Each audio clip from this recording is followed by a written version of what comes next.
Siyakuthanda Jesu, sikunikeza udumo ntambama. Sibonga isikhathi osinikeza sona esihle ukuba sihlangane kule ndawo uLethona amandla bonke ukuba sizwe ukukhuluma kwakho phakathi kwethu. We appreciate your presence in this place, oh Father God. Thank you for loving us so much. Ukhonzwa ngabantwana bakho ey'nkonzweni ezahlukeneyo. uNkulunkulu Lethona amandla nakule ndawo. Wena unamandla amakhulu amangalisayo. Uyimpilise emathanjeni ethu, usindisa nje umphefumulo wethu ekubunjisweni. Ingakho sithi uNkulunkulu wethu omuhle, siyakuthanda, siyakuthanda, siyakuthanda. Impela akekho ofana nawe. Emagameni onke siwaziyo nakule ndawo yakithi nasemhlabeni wonke, elakho lingefaniswe nalutho. Siyabonga Jesu, thatha udumo lonke lokufanele lungo lwakho kusihlwa egameni lika Jesu Kristu inkosi yethu. Amen. Special greetings bazalwane, ini nonke uyabingelela kwelihlo igama lika Jesu. Ngiqala ngumfundisi uSebutse nodali wakhe bazalwane kwelihlo igama lika Jesu. Amen. Zwile ukuthi kunoma umfundisi uthi yambingelela naye bazalwane. Ngibonge igama lika Jesu. Abanye ngingabezwa kodwa ngiyobezwa uma siqhubeka sihlala ndawonye bese ngiyababiza nabo. Ngokakhulu MC usisunana ngiyambingelela noma Geba asibingelelile bazana sindo ikhama kule ndawo. Ake unikeze umakhelwane high five nje umkhombisa ukuthi yambingelela naye egameni lika Jesu. Amen. Hallelujah. Vuselelekile already bazalwane kakhulu. Hlezi kwintokozo ukuba kule ndawo egameni lika Jesu. WakwaTembe isibongo ake ngichaze mina ukuze kuzwakala ukuthi mina ngempela bazalwane. Ngoba khona abangadinge ukuchaza uma befika endaweni ngoba seshiya umfundisi ukuthi abadingi na introduction.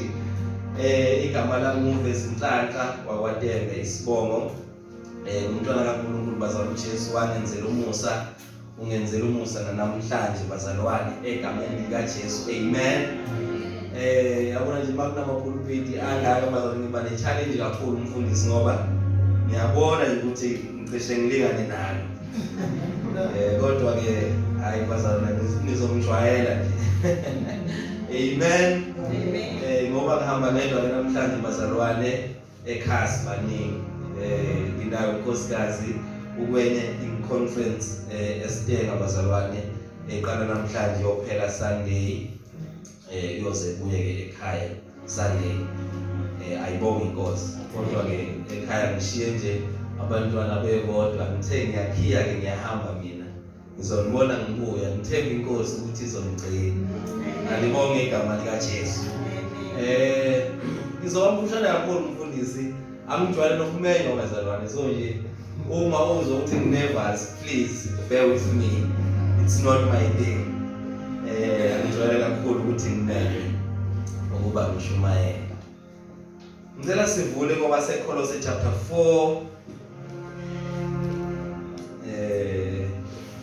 so verse 15, 16, 17 no 18 walapho. Le ncwadi ke le uthe uma ngiyifunda mfundisi Paul bengibingelela nje abazalwane bese futhi uyavalelisa egameni lika Jesu. Kodwa ke sizo bese vala nje chapter yabaseKolose bese aletha ibingelelo nemkhonzo kwabanye abazalwane. Kodwa ke kunezinto nje ezingithatha kakhulu uma ngifunda. Akukuningi nje sizokhuluma ngakho, ngikhuluma ngento eyodwa yokuthi qaphela inkonzo yakho ukuba uyifeze. Sosho lokho nje bese siyolala bazalwane. Qaphela inkonzo oyivela enkosini enikwe kuwe ukuba uyifeze. Bese ke lesizulu lithi khonzani kubazalwane abaselaodikiya nakunimfa nasebandleni lakwakhe. Nxa le ncwadi isifundiwe kini bhekani ukuba ifundwe nasemabandleni nasebandleni laseLaodikiya. Nani nifunde leyo evela eLaodikiya. Nimtshele uAkhiphi nithi qaphela inkonzo oyitholile enkosini ukuze uyifeze. Yilokhu kukhonza kwami ngesandla sami mina Paul. Khumbulani izibopho zami, umusa mawube nani. Amen. Elinye ke ikumusha lithi say hello to me, say hello for me to all the believers at Laodicea. Also say hello to Nympha and to the group of believers that meet in her house. After someone has read this letter to all of you, send it to the believers at Laodicea. Tell them to read it aloud to the church there. You must also read my letter that the believers at Laodicea will send to you. Say to Archippus, as you serve the Lord, be careful to finish the work that he gave you to do. I, Paul, am writing these words at the end of this letter with my own hand. Remember to pray for me while I am in prison. I pray that God will continue to be very kind to you. Amen. Lapha ngale sifunda khona incwadi nje mhlawumbe incwadi musuqeda ukufunda iBhayibheli lapho usulala uthi hayi vele ayisekwimkhonzo sengiyavala.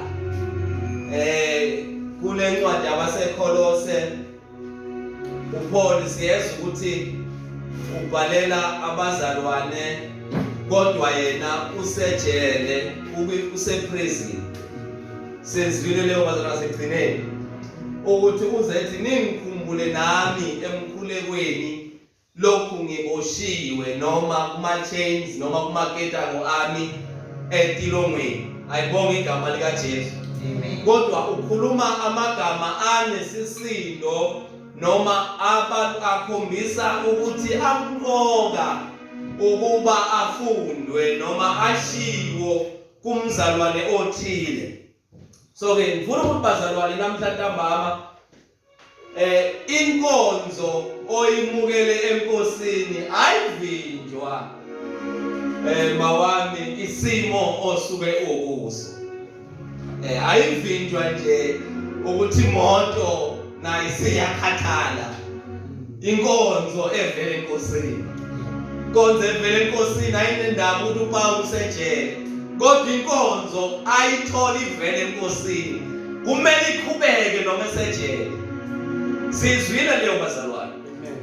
Uyizwe ngoba mfundisi uma ngibethisa kancane mfowethu noma nje ungathi kuyiphumuza ukuze bangiswe kahle nabazalwane ngoba ngoba shira ngijwayele ukumenywa nalezi zinto angijwayele. Umuzwe ngimuzwe uPaul bazalwane uma ngithi inkonzo ayivinjwa nemeko osuku kuyo. Umuzwe bazalwane ekhuluma namagama athi kunabazalwane abekho umfundisi kwimega church, abekho ebandleni elikhulu. Kodwa basebandleni lahlanganela khona abazalwane emzini kamzalwane. Yayizwe indaba yebandla ukuthi powerful kanjani. Kodwa ibandla lihlanganiswa abantu abangaki ukuze kuthiwa nanti ibandla. Ungaphenduka kuwe mfundisi angikubonanga. Angikubonanga mfundisi. Ibandla kuliqala kubantu abangaki bazalwane angengise ngapha. Lesithi uphanyusa ivolume kancane. Haleluya. Uyabona ukuthi ubhalela nomzalo usejele, ubhalela abantu abahlanganela emzini kamzalwane. Ubabiza ngebandla labo bantu. Uyabona ukuthi inkonzo ayidingi ukuthi sesigcwale noRondo nje. Ukuze kube inkonzo ifezeke.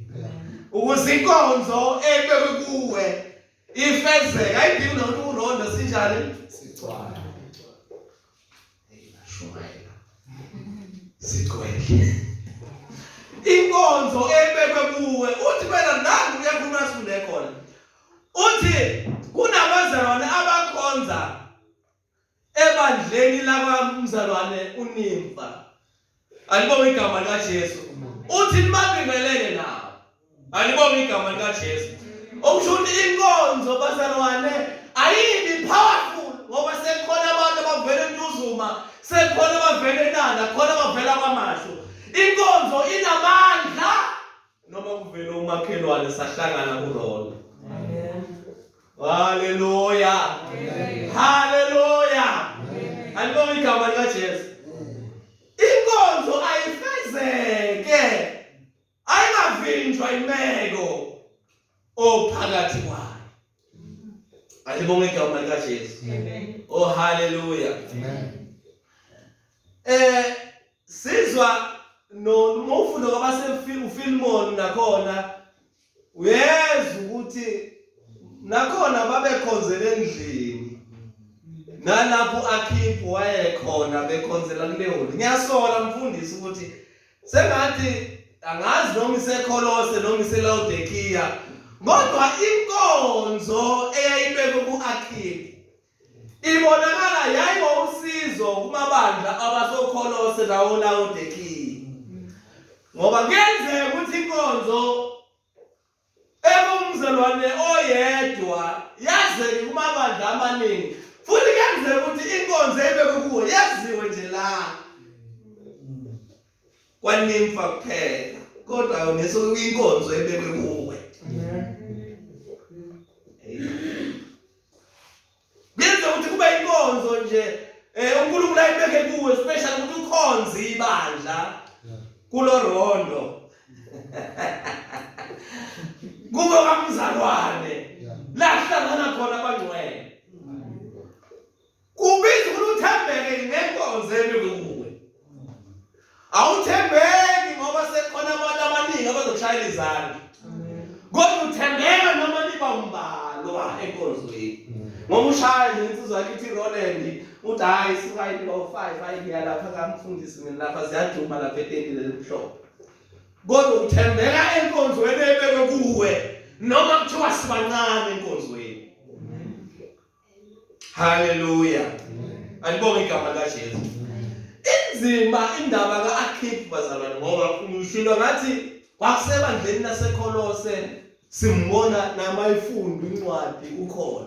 Uma ifunda eLaodikiya umfundisi nangu Akhipho naye yafunda ikhona incwadi. Awunikhona kodwa bazalwane. Oh haleluya. Ngoba bazalwane umfundisi mhlawumbe ngesikhulumeni ngosibe serious ngale ndaba. Uma bazalwane kulo bazalwane umzalwane okhonza ngokuthembeka ngenkonzo yakhe. Kwenze ukusakha lemkondo lakhe amtshela ukuthi ayi noma ungakhonza bazokodwa nje ayiqhawubalekile shema lenkonzo yakho. Naye aze usanamhlebela ukuthi you are not important. Awubalekanga. So uPaul uthi ayifundwe yena kuthiwa nimtshele uma isifunda ukuthi akhiphe kaphela inkonzo ebeke kuwe ukuba uyifeze khona abazalwane abasikhonza belwa usathane batshela ukuthi ayikhaya ubalekana awunabo wena umfundisi ebandleni kunaba ozibani bani kodwa uma esephawula noma yeke vele siyazi noma labona noma kuthiwa abazalwane so kubiza ukuthi umfundisi uma kukhonza simphawula ukuthi ayi cha mzalwane wami mawuke waqala ukuthi obaba ngiyabonga nangenhliziyo yami ngivele ngilapheke mhlaba kaPhawulo nje phakathi kwebandla ukuthi avisibusisa ngenkonzo yakho lo mzalwane uzogoduka kathi yabona ke sengizothembeka kule nkonzo uNkulunkulu angibeke kuyo bese futhi bazalwane uma umzalwane ePhawulo phakathi kwebandla ngenkonzo ebeke kuyo nabanye abanenkonzo namhla ngiyaprofetha yazi ngizwa ngathi ngiyaprofetha nabanye abanenkonzo umfundisi akade bengacabanga ukuthi nabeyabi balulekile ngoba sebayaphawuleka enkonzweni abazalwane bathembeke ngenkonzo bazobona ukuthi ayi nabangayithambisi naba ke ngikhonza ibandla ngiqaphela inkonzo ebeke kimi ukuba ngikhonze ngalo ibandla. Number 1, ngithandile mfundisi ngoba izinto ezifundwa la ekhaya azikhohlwa umagebo uzoyibala wathi siqala safunda ukuthi silandela safunda ukuthi nifike bazalwane uma sithi umzalwane inkonzo yakho iwusize ebandleni ukukhuthaza umzalwane oseva ngaleyo nkonzo. Number 2, bese kukhuthala nabazalwane kade bangovila voco kade ngena nje ngenkonzo yakhe ukuthi akhonze ngayo sizwile leyo bazalwane na uyaqala ake ngiqaphele kodwa mina inkonzo yami yini ake nami yami inkonzo ngiyiqaphele ukuba ngiyifeze alibonge igama likaJesu.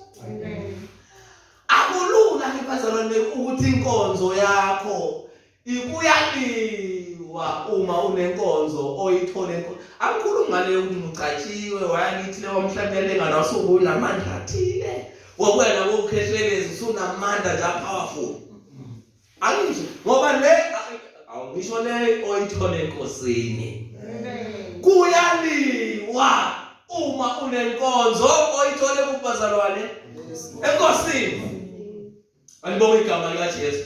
Uyabona ukuthi uPhawulo waze waboshwa wahlala ejele mhlawumbe naye waba nenombolo ngenxa yenkonzo nje ayithole enkosini. Alibonge igama likaJesu. Hey ngimfundisi ngishaya uvalo nje ama traffic cop ephamela lapha ngiza ngemoto intengi ngazibona ephike ngihamba ngemoto nje ayinalutho ngibona nje amaphoyisa kangakanani ke sengifaka ozaNkosi kunabantu opholi nenkonzo yabo baze bafakwe etilongweni ngale nkonzo bayiqaphela inkonzo ukuba benze njani bazalwane bayifeze uAkhiphe bazalwane ulo mzalwane ngoba ngishilo ngathi yayinqoba inkonzo yakhe la uDekia naseKholose ibandla laseKholose laseLaodikia sike sizwe ngalo la uncwadi leSambulo chapter 3 muqala ukufunda lapha kuverse 14 uma kubhala ngale bantu vele uNkulunkulu mina hayi anibandi futhi anishisa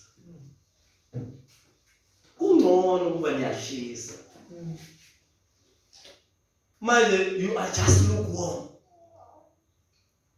at least ibani into eyodwa ayibonge igama likaJesu.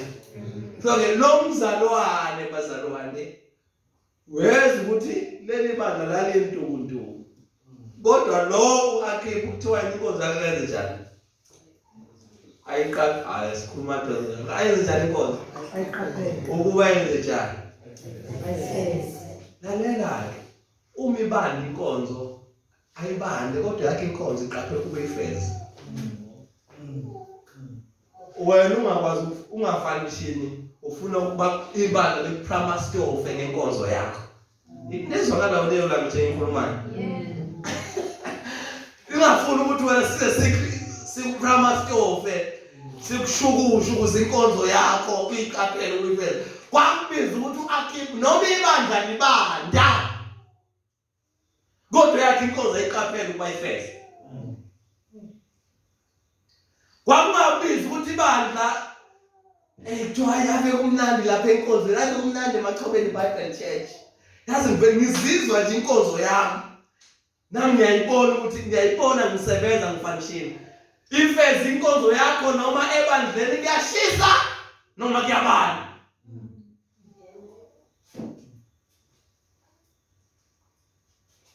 Ngoba le nkonzo ikuwe, uNkulunkulu uyinikeze wena ukuyifeze. Number 2.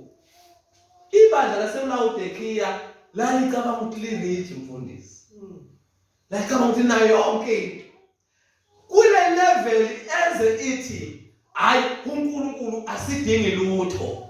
Wake waba nomfundisi umzalwane enkonzweni uma sekusebenza yena. Ihomseli yini leyo homseli? Ihomseli ngiyehomseli ngiyasebenza ngibhizi umfundisi. Mhlawumbe hayi ngiyosebenza overtime. Uthola ukuthi ibandla umuntu uma sekusebenza yena nje too much busy. Kodwa engakasebenzi wayehleze efuna imithandazo. You can't be too much rich for God. Ngikhuluma kahle ngoba kugcwele nje sazosebenza umfundisi bayima university basebenze bahambe ngeimoto babe nemizi emkhulu. You can't be too much rich for God. Leli Bible bazalwane uthi aniboni ukuthi phakathi kwabantu nenhlazo ekube nicabanga ukuthi na yonke into aniswelele ngoba usathana unayo lento yokuthi uma makubiza ufakazi ngoba benizo ubufakazi MC bazana ngiyayibonga inkosi yasibe ngasebenza uNkulunkulu sembusisile nebandla lishaya ihlobo elikhulu sengathi ukusebenza sibuse sikhulu sengathi uba nemali yona nto manje kufanele ihambe phambili la inkosi le ayikho into asazoyifakaza ngaphambi kokusebenza nokuba nemali. Uma singasonto ukusebenza nokuba nemali akekho ufakazi la. Ake ithathe ibheke unako ungufakazi ungenakudla ungasebenzi. Uma unamufakazi you are a child of God. Amen. Ngoba 1 John I think chapter 4 uthi umfakazi esinako yilo ukuthi sinako ukuphila. Lokho kuphila kusendodaneni. Ngokhala kuvesi lapha. Abukho okunye umfakazi esinako. So balale bazasela kwakubiza ukuthi imfundisi inkonzo ayifeze noma kukhona abantu abaclaim ukuthi ba-rich. They have everything they want in life. Kwakubiza ukuthi inkonzo yakhe ayiqaphele ukuba ayifeze. Kubantu aba-arrogant abanakho konke benjalo.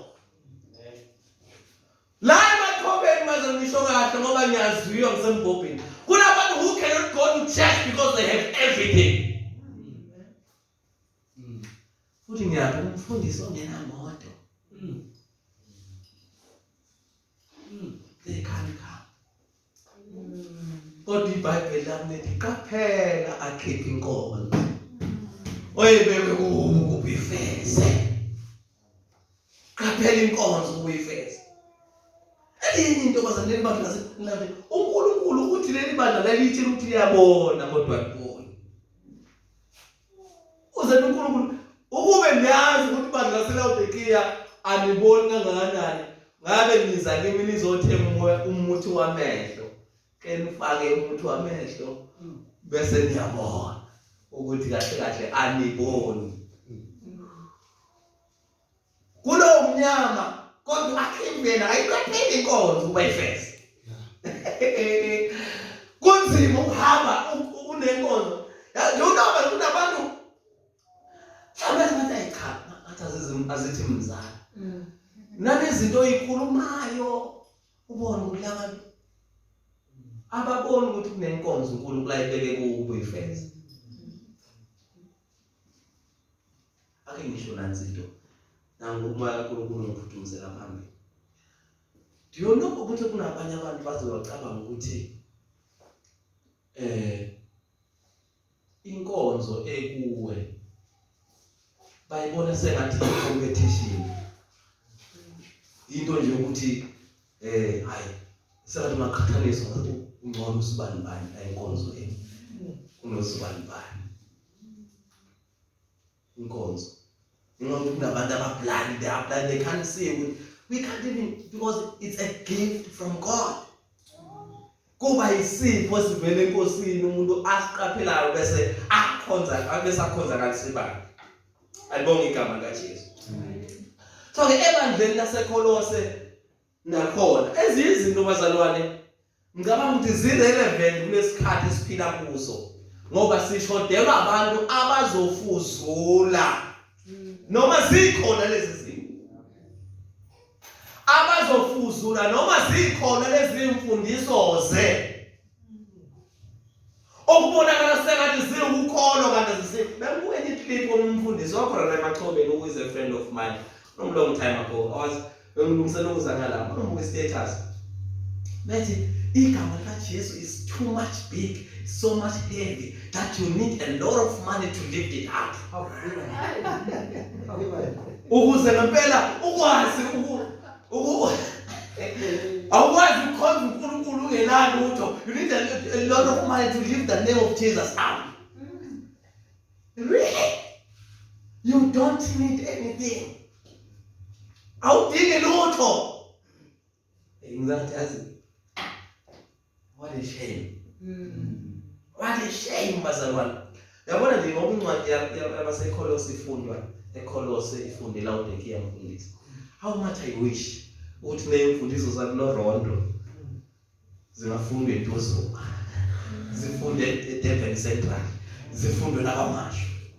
Ngoba sinabantu bazalwane abaphethe isifana kalo sezifundiswa. Asinabo abazalwane abazoma noJesu kuphela kodwa bama ngenxa yezinto. Nebandleni laseKolose ke bazalwane khona la ubakhiphi benkonzo yakhe inamandla khona. Hey kodwa manje lasekushumayela. Kodwa ngizoqeda manje kodwa ngoncane. Ngisize Nkosi. Ngiyethemba ukuthi abazalwane bezosala. Kuleli bandla laseKolose inkinga eyayikhona bazalwane abantu bakhona ufunda ku chapter 2 babekhonza ngisho ingelosi. Babekhonza nje bakhona ukuthi ingelosi kufanele yamkhumbula uJohn ukhonza angikhotha nami ngisikhonze njengawe. Kodwa la eKolose nakhona babebona ingelosi zimqoka. Ngoba incwadi yaseKolose kulezi eziwu2 ezigqame kakhulu ezifundiswa khona. Number 1, uJesu uvezwa uNkulunkulu bakhe. Number 2, kukhuzwa izifundiso zamanye. Lezi sibalayo ukuthi wakuba sengathi ingelosi ke manje kufanele zibe mqoka ingelosi. Ayazikho mqoka. Futhi asingendawo emsebenzini wazo. Ukuthi ziyafika umfundisi noma semaphusheni noma zifiki. Akuyondaba kathina. Ukuthi ngiyayiphupha ingelosi noma ngiyiphuphi. Akukho umqoka lokho. Ukuthi yakhuluma nami noma ayikhulumi nami. Mina ngazi uJesu omthandile. Ngoba sifunda uMahebrew chapter 2. Asifundisa ukuthi bazalwane, are you with me bazalwane? Asifundisa ukuthi uJesu wehle uNkulunkulu. Waba ngaphansana kwezingelosi okwesikhashana. Ukuze asenze thina madodana kanye naye. So ke izingelosi noma ziseceleni noma zingaphansi noma ziphi uyithuma kuJehova, it's not my business. Mina together with Christ, I'm an heir in the kingdom of God. Ngindlalifa yezulu kanye noChrist. So ke kwakufundisa umqoka beyingelosi. Okunye kwamqoka kuleli bandla kwakuba imikhosi, ibaluleke imikhosi. Ibaluleke nje inkosi yomhlanga mfundisi. Ibaluleke imqoka. Ibe mqoka imikhosi yakwaZulu, ibe mqoka imikhosi.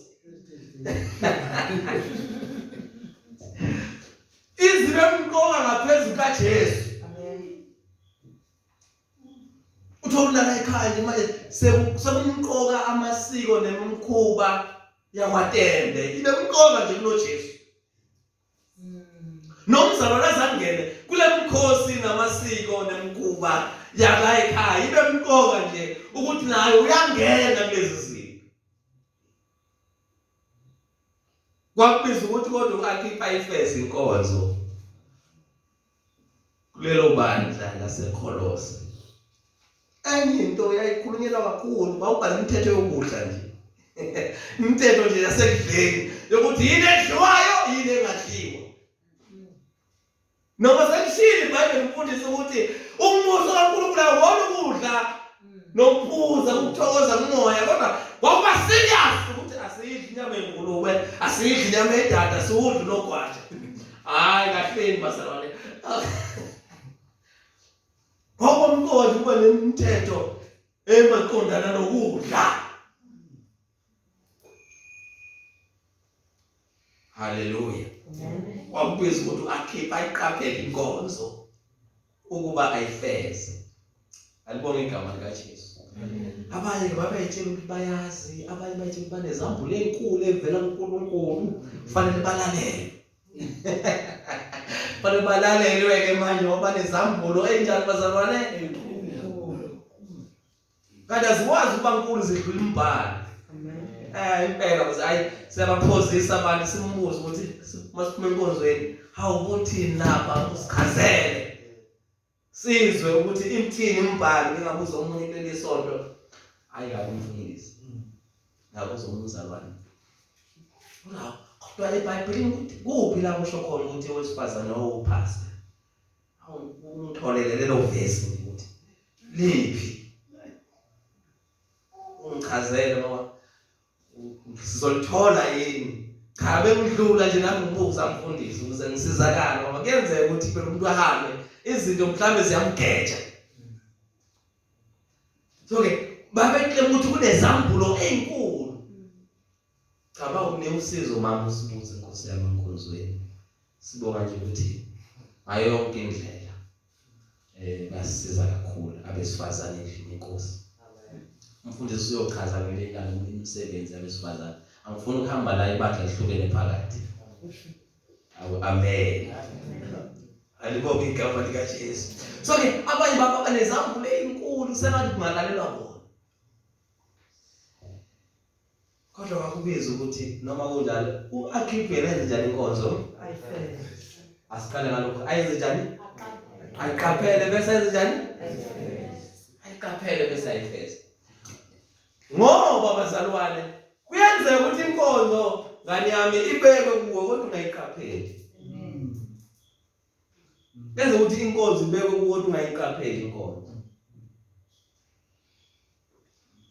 Futhi uma ungayiqaphela inkonzo ngeke izinzane.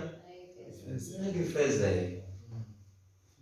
Cabanga umphumelo ungafeze kwenkonzo ebekwe kuwe mayicela. Kwaziwa nje lo mzalwane ukhona kodwa akasizi ngalutho.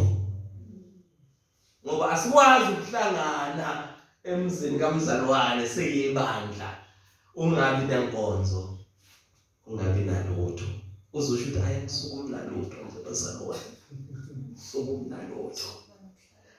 Oh hallelujah. Hallelujah. Hallelujah. Lento bazalwane bayilupha igcizelelo ukuthi akayiqapheli inkonzo ukuba ifeze.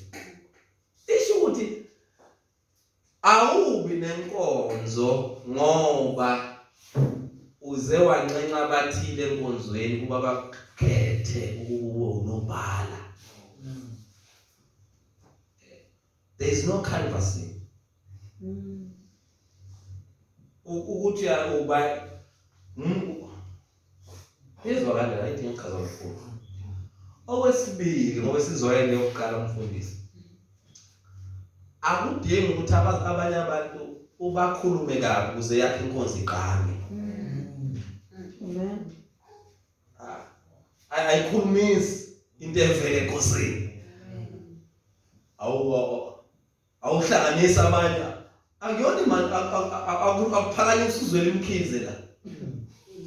akuphakanyiswa ulamaphosa. There is no canvassing. Ibekwa uNkulunkulu yena qobo lwakhe inkonzo. And I cannot be jealous. Angikwazi ukuba nomona ukuthi usifundo unesipho esimveza njengo-Akhibi mina sama simvezi. I can't, because it is the Lord's doing. Inkosi yenza leyo. Futhi angizuba nomona ukuthi ayisengathi abakamkhize bodwa ke bagada kule nkonzo yethu. Indaba thina boTembe singaveli nje nabi program. Akubona wami kodwa inkonzo evele enkosini ebeke kuwe. Sokhonza kamnandi mfundisi sikhuluma. Amen.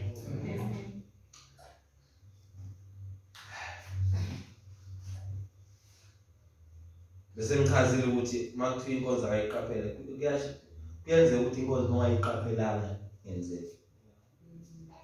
So it's your kuyijuthi yomzalwane nomzalwane ukuthi akuthandazele ukuthi kodwa Nkosi yami mina inkonzo ibekeke ngiyiphi. Mhlawumbe bengayibona abazalwane nawe ithandazele. Ube serious ukuthi kodwa eyami inkonzo yiphi. Alibonge igama likaJesu. Hallelujah. Amen.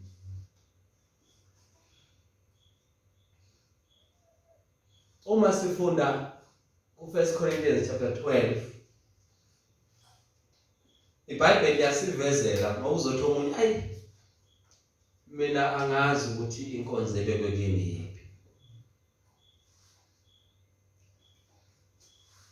Ake ngisho ke lokho. Uma ufunda uJohn chapter 3 verse 8, uma uJesu echazela uNikodimo ngendaba yokuzalwa kabusha, uthi naye ungakhathazeki. Umuntu mangazelwa ngomoya nangamanzi ngeke ubone umbuso. Bese ekhuluma ke ethi umoya uphephetha la uthanda. Umoya uphephetha la uthanda khona sizwa udumo lwayo bese siyabona bekhona umoya ke. Umoya kaNkulunkulu naye wenze njalo uma kuzalwa. Uma wena uzalwa kabusha. Uma wena uzalwa kabusha uvela akunike nje inkonzo. Akunike inkonzo. Akabheki noma uyelo born noma uyidark noma yini. Ngokuthanda nje kwakhe inkonzo yakunikeza umoya kaNkulunkulu. So ngiyabona ukuthi indaba ukuthi manje futhi sinakanga ngithwala idombolo emhlabeni. So ke ngingasho ukuthi vele ngijwayele ukuthi ngikhethwe. So ke abazalwane abaningi ngihambe nabo kakhulu. Bona bayithe ukuthi ngihlezi nangihlelwa einkonzweni. Kanti angihlelwa mase ngisenkonzweni nangidinga kuhlelwa. Uma kubizwa ufakazi, ngayitshela nje uma kubizwa ufakazi mina ufakazi. Ngizaba phambili uma kuthi ngifika kuhleli phansi ungahlatshela ungaqali inkonzo ishaya isikhathi. Ayisithathe song. Umpresident worship team ehleli ungafiki sayihlela lapha ngaphandle. Ngithatha i-microphone ngiyahlabelela. So abazali baze ngake wathi umzali waphuma ebandleni. Ethi ayaye nje mina la ngiyahamba ngoba manje overzinhlanhla kwasetshenziswa njalo. Uma sekuthi hawu ngeke ngahlelwa angaze ngihlelwe. Benga-understandisa umzali over the weekend. Ngithi mina angihlelwa ndawo. Kodwa ngifike inkonzo ebekwe kimi. Ivele ngiphushe nje uma ngingena phakathi kwebandla. Ingiphusha uma ngiphakathi kwabazalwane nami ngithatha kwesikhathi ngizecabanga ungafeli bed ukuthi njalo wena usuke ihlalo. Wena olungisa itafula wena uzoshanela. Le nkonzo ayikho kwabanye kuwe. Wena qaphela nje leyo nkonzo ukuyifeza. Qaphela leyo nkonzo ukuyifeza. Yenze ukuthi ibandla lihambe umfundisi ehambe. Mhlawumbe ezinye imemeze nxa uphilo hleze lungisela ama teachings. Azakhohlwa ngisho imemeze lezimqoka. ubone sengathi wena uyamhlupha umfundisi, cha leyo nkonzo yoku-administrator ibekwe kuwe. Ayibekwanga kwabanye abantu. Leyo nkonzo yokuhlanganisa i-praise and worship team ayivume ukubona bonke abantu. Yazi bazalwane, angazi mina mfundisi ngihloshwa ukuthi uNkulunkulu ungibize ngimncane, ngana ngimncane. So kulula nje ukuthi usolwe umfundisi. Kube sengathi hayi njengomfundisi kufanele ibandla lihamba kanje. I can't do that because I have a certain gift from God. Kunezinto that I cannot do. There are things as a pastor I am not functional to. Kunezinto umfundisi walebandla akakwazi ukuzenza kodwa zizophumelela uma wena uqaphele yakhe inkonzo ubifeza. How much ngeke mhlawumbe la nilunge kakhulu bazalwane. La ngivela khona ngengayithola amahle ukuthi fana ngabe izinto zenzeka kanje, fana ngabe zenzeka kanje. Ngize ngoba ngaze ngayifela iziphasi. Amen.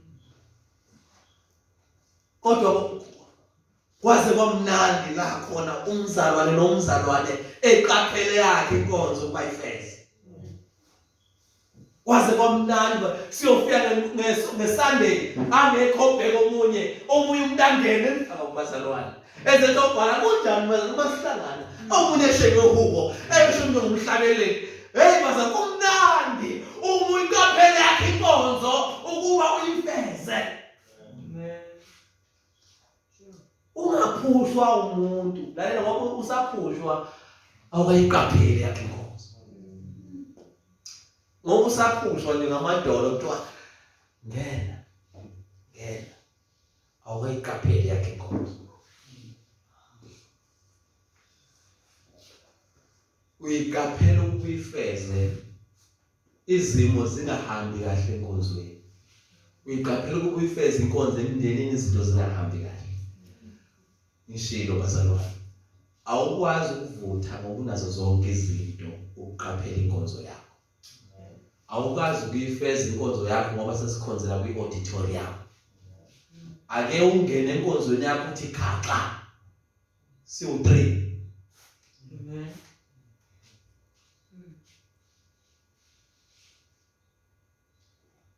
Amen.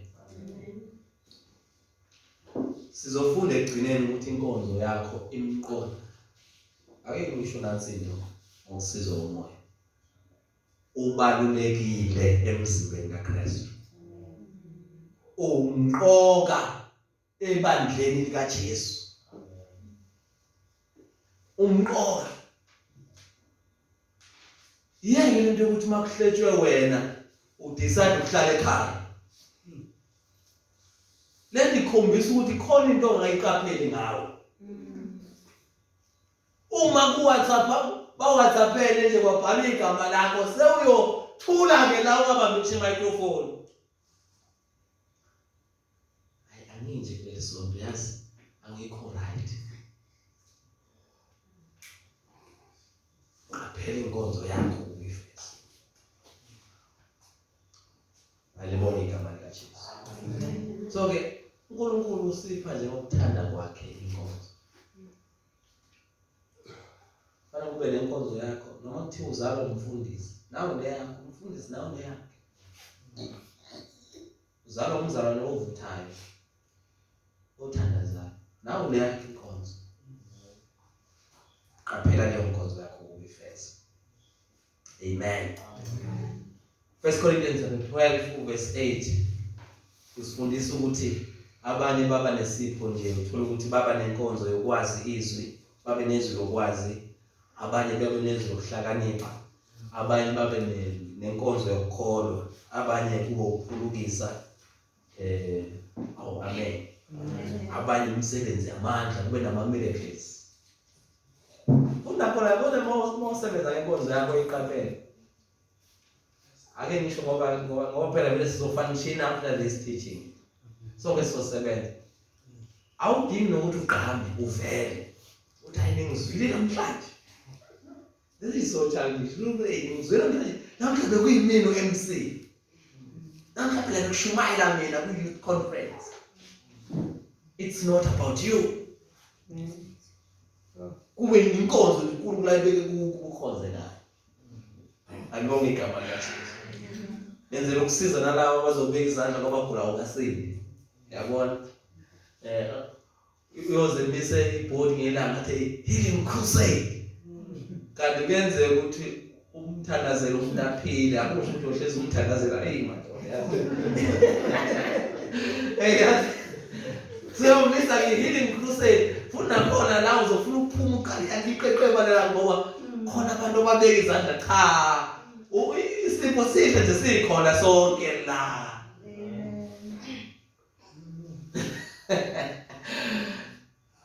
Amen. Ngoba nje kuney'nkonzo ezahlukeneyo ngokuthanda kwakho umoya. Akithi bazalwane, kuyakwenza kulesonto umthandazelo umuntu engaphili futhi it's okay. Don't feel bad. Umoya vele wenza leyo nto. Mhlawumbe ake siphume kithi uma inkonzo ikhona kuwe. Uphume kuwe uma inkonzo ikhona kuwe. Uhlabelele nje ungabi nankinga. Awugeli omasandala. Inhle inkonzo yakho. First vele oyena bazalwane. Ngekhorasi elimnandi. Ayigcina kudala mfundisi ukuthi avulekile amasango. Ayigcina kudala kakhulu. Alibonge igama likaJesu. It's not about us. Umoya kaNkulunkulu ngokuthanda wena wakuyiqaphela inkonzo ukuyifeza. Obanye ukuhlola umoya. Yabona nje bazalwane. Singakunqeni ukuhlola ku-1 John chapter 4 uverse 1 sifundisa leyo nto asihlole nomoya against izwi likaNkulunkulu. Abanye ukhuluma ngezilimi, abanye futhi bokuhumusha. Singathi masihlangene la umlisho ngelimpo lesinakuzo ukuhumusha. Hayi inkosi yami.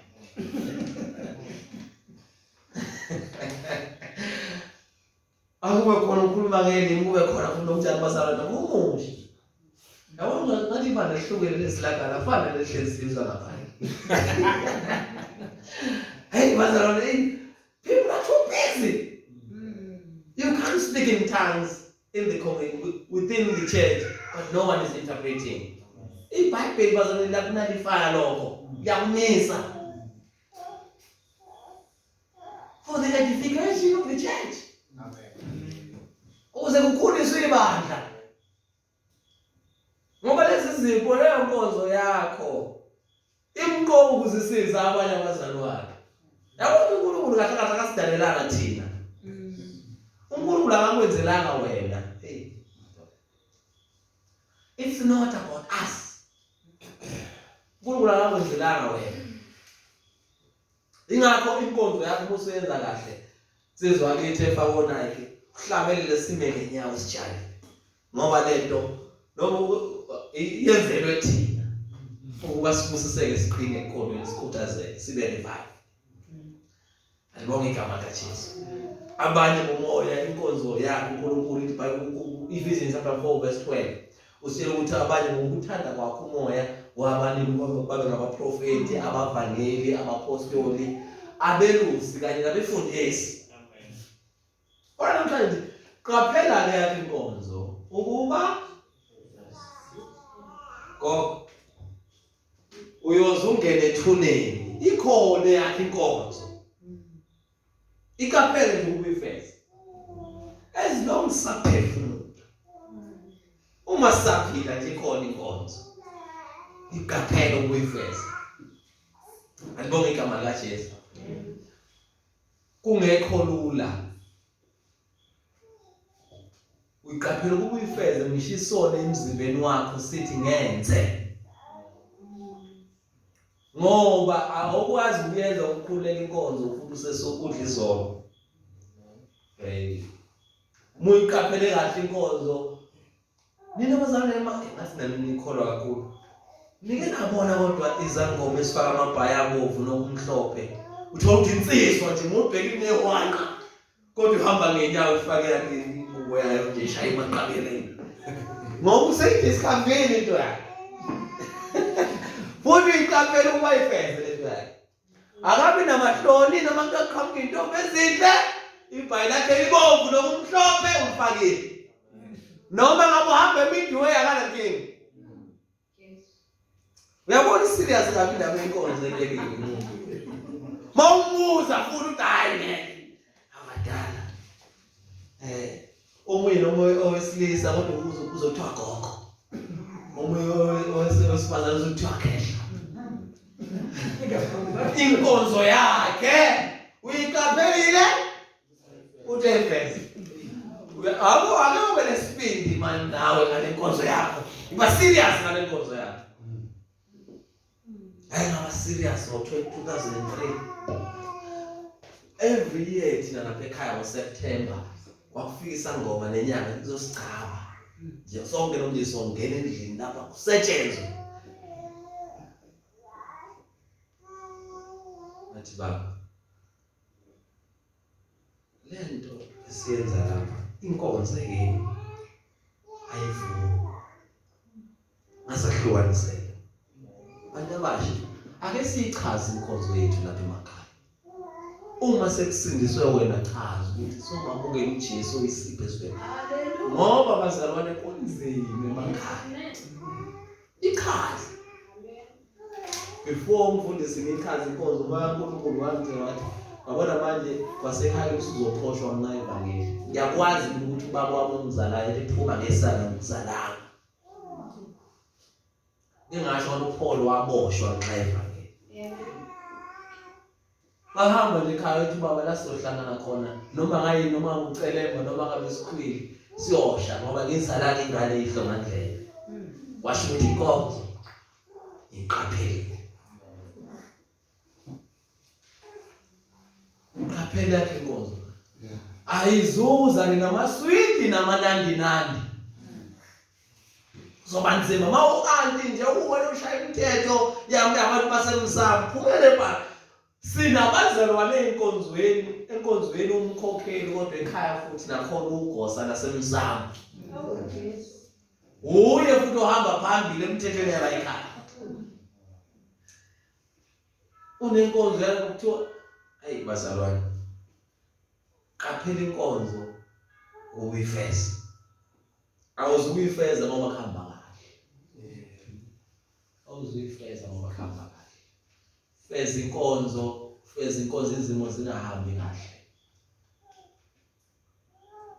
Thina sinamakhaya bazalwane sinamakhosikazi semshadweni sinabantwana. Kwesinsikhathi umfundisi asibatsheli labo sifundi izinto eziningi zingakahambi kahle emshadweni yethu. Kodwa izwi lenkosi liqaphele inkonzo uyifeza. Akuhlezi umnandi kodwa kupheze ukuthi inkonzo uyiqaphele. Umama iqaphele yakhe inkonzo nami ngiyiqaphele yakhe inkonzo uba ngiyifeza.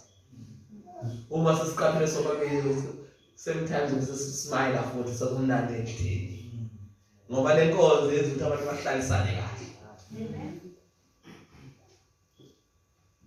Amen. Qaphela inkonzo ebekwe kuwe. Qaphela inkonzo. Ziningi izinto esikhulume ngazo la. Esikhulume ngazo. Amen. Kodwa ke sibale no 1 Corinthians chapter 12 verse 7 no Ephesians chapter 4 verse 13. Usibona ukuqoka kwenkonzo enelekithi ukuthi ibaluleke kakhulu. Angifisi bazalwane ukuthi le nkonzo ebeke kuwe ingafezeki ngoba kunabazalwane abazosilahlekela bekhona endlini kaNkulunkulu. Osethulele ngesizulu asifundele kakhulu bazalwane. 1 Corinthians chapter 12 verse 7 bese kuthi Ephesians chapter 4 verse 13. Amen. 1 Corinthians chapter 12 verse 7. Kepha yilona lowo uphiwa ukubonakalisa umoya kube ngokokusiza. Yebo. Okusho ukuthi inkonzo yakho nje kube uyani bazalwane? Ukusiza. Ake sisho sonke ke eklasini okusiza. Uyabona ukuthi uma iqaphelanga ukuyifeza inkonzo yakho khona abantu abangasizakala. Khona abantu abangasizakala. Uma kufanele wena uhlolo umoya, ule kungena umoya ongahloliwe. Ule kungena umoya ongahloliwe, yabo uthi ibandla liyona kanje. Uma uma kukhona abantu abangenayo abagulayo okufanele ngabe bayasizakala ngenkonzo kuwe bengasizakala uyabona ukuthi umuntu uzofa. Qhubeka nangapha futhi umzalwane. Ephesians chapter 4 verse 13. Size sifinyelele sonke ebunyeni bokholwa. Uyayizwa ke leyo, uyayizwa umqoka benkonzo kufanele iqaphele. Kwenza ukuthi sonke ngoba sina endlini bazalwane asifani ekukhuleni ekholweni. Asifani bazalwane. Kodwa ukhona inkonzo yakhe azoyiqaphela ifeze bese angasazi ingane nosibani akhule naye. Qhubeka. Ebunyeni bokukholwa nasekwazini indodana kaNkulunkulu. Hawu madoda. Nasekwazini indodana asikho bazalwane inkonzo kumuntu la kufanele hey madoda. Phela ngale ngoba sekholwa sikhonto ikhohlo imbala mfundisi. Khona abanye babeze baseve abanye kube sengathi bakhulu kakhulu kunabanye. Yabona kwaziwe ukuthi umfundisi is the angel of the house. Nakana nizazizwa lezo bazalwane. Ladies and gentlemen, let's welcome the angel of the house. Awushayisela bakhulu abanye. Uyabona ke lapho kodwa siza ukuthi umuntu esayiqaphela inkonzo yakhe akubo umuntu othile obamkhulu. Akukho ufundela kuncike inkonzo. Nasekwazini indodana kaNkulunkulu. Hayi. Ukuthi noma ngabubani la endlini kodwa azi yini bazalwane azi indodana kaNkulunkulu ngenkonzo ebeke kuyo. Ebudodeni obupheleleyo esilinganisweni sobukhulu sokugcwala kukaKristu. Oh hallelujah. How nice is that bazalwane? Ukuthi uqaphela yakhe inkonzo ukuyifeza uvele kugcwala uJesu kulowo mzalwane nakulowo mzalwane akhule sikhule sonke kungabi nomzalwane yazi wake wayizwa ipheli yokuba senkonzweni bakwenze uNkulunkulu benza into zakhe uthi abantu abayingane uvele kudele ukuthuthuva nje nokuhlukana nokuhlebana nokukhulumana kabi. Hey kanti uma lezi inkonzo zonke sezikhona endlini yenkosi kuvele ukuqonda nokuqonda kunye kokukholwa. Uma lihlangene ibandla liphume futhi kuvele kwemnandi enhlizweni. Ngoba sonke siqonda kunye kokukholwa, sonke siphakamisa uKristu yena yedwa. Qaphela yakhe inkonzo ukuyifeza. Qaphela yakhe inkonzo ukuyifeza. Ifeza inkonzo izimo zibheda.